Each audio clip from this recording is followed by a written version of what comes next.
يعمل المسانده الدفاعيه، يمر ويعدي ماشي وهيسدد، لكن مسافه بعيده، تسديده وحشه تخرج، يعمل وسط. زيكا عايز يمر ويعدي من محمد عادل جمعه، بيلعبها بالعرض، عرضيه خطيره جدا انما ضعيفه، سهله عند احمد الشناوي. وسط علي رابو عايز يسدد ولا ايه؟ وحشه قوي تسديده علي رابو عليه لزيكا، عدى بمهاره والعرضيه بتمر وتوصل الناحيه الثانيه عند ابو شعيشع، بيلحق ابو شعيشع، ويا سلام على المهاره من ابو شعيشع، مر وعدى، خطيره جدا، ممكن. يا سلام يا شناوي، يا سلام يا شناوي عليه لزيكا. اللاعب سيد حسن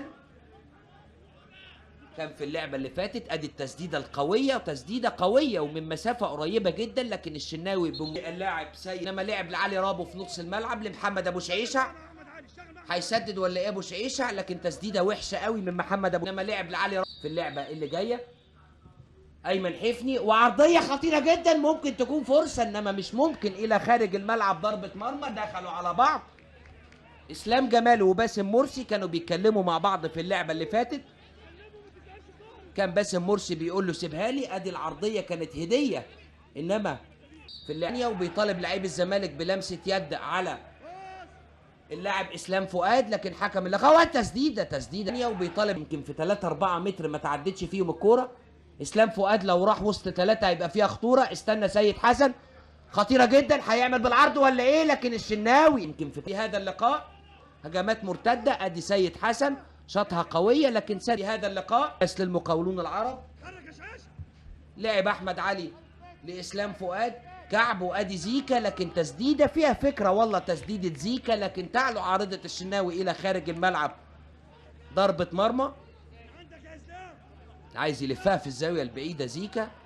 طبعا اللعيبه المهاريين بيهتموا اكتر في التسديدات دي بانه يحطوا الكره بشكل بس للمحقق، بالفعل هيلعبها بالعرض ولا ايه؟ وعرضيه خطيره، لكن محمد عادل جمعه بيشيلها، لسه فيها خطوره مع زيكا، وادي تسديده، لكن فين؟ في المدرجات، في المدرجات تسديده محمد زيكا، يلحقها بالفعل، هيرجع لمحمد سمير، خطيره للغنام وتسديده، لكن يرجع عايز يعدي لكهربا، لو عدت كهربا انما يتألق احمد حمودي ويشيلها قبل ما توصل لكهربا. لا الزمالك اخطر، الزمالك افضل عن الشوط الاول وقرب، لكن الهجمات المرتده اسلام فؤاد، مهاره عاليه من اسلام فؤاد خطيره جدا، للمقاولون العرب، ادي اسلام فؤاد، وتلاعب الراجل بابراهيم صلاح وباسلام جمال، لكن المره دي الشناوي بقى كان اكتر من رائع الشوط الاول، لكن لا يسول. مره ثانيه مصطفى فتحي فاتح له عمر جابر، بيحاول عمر جابر وبيلعب العرضيه، عمر جابر خطيره جدا، ممكن تكون فرصه، لكن في المكان اللي موجود فيه. مره ثانيه اللي اختفى كهربا وبدا يجي ناحيه اليمين، محمد عادل ياخد كهربا، خطير كهربا لو عدى مع احمد حسن مكي لمصطفى فتحي، هيعمل ايه مصطفى فتحي؟ دخل مصطفى فتحي ال 18، خطيره احمد حسن مكي، يا سلام على الهدف جوه. حسن مكي لمصطفى فتحي، هيعمل ايه مصطفى فتحي؟ دخل مصطفى فتحي ال 18، خطيره احمد حسن مكي، يا سلام على الهدف جوه. حسن شحاته ما فيش شك، لقى سيد حسن اداؤه بدا يكون فيه علامات التوتر، وحس انه ممكن يطرد، حسن شحاته ما فيش، وبداوا يبعدوا عن اللعب الفردي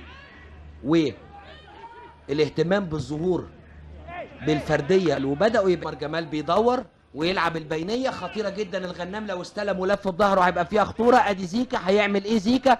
لرابو، هيقدر يسدد، والتسديده، انما جمال فتحي يلعبها جوه ال 18، خطيره جدا، مش ممكن، خروج خاطئ من ابو فتحي، ادي الاعاده، وادي مصطفى فتحي لعبها، والتدخل يعني اعتبر ادي ابراهيم نور الدين داخل دويدار، يا ولد ابراهيم نور حلوه قوي الصراحه، عشان كده قبل ما يدخل يلعبها حلوه قوي، سماس والرغبه في الفوز. صحيح اللقاء لسه ما انتهاش، لكن احنا بنتكلم عن رغبه لاعبين وهم بيلعبوا بنقص عددي.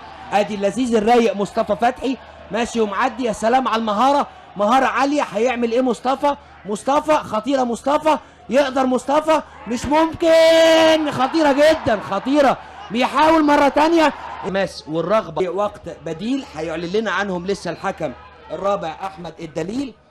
محاوله محمود شديد، لسه اللقاء فيه كتير، طاهر خطير جدا، طاهر يقدر، انما يا ولد لسه فيها خطوره مش ممكن، انما استبسال وقت ما بين احمد علي وعمر جمال. والغنام وتسديده ما بين احمد جابر. النهارده لقاء بيأديه بفدائيه شديده جدا. ادي طاهر، مرور بمهاره من طاهر محمد طاهر، ادي تسديده انما فين الى خارج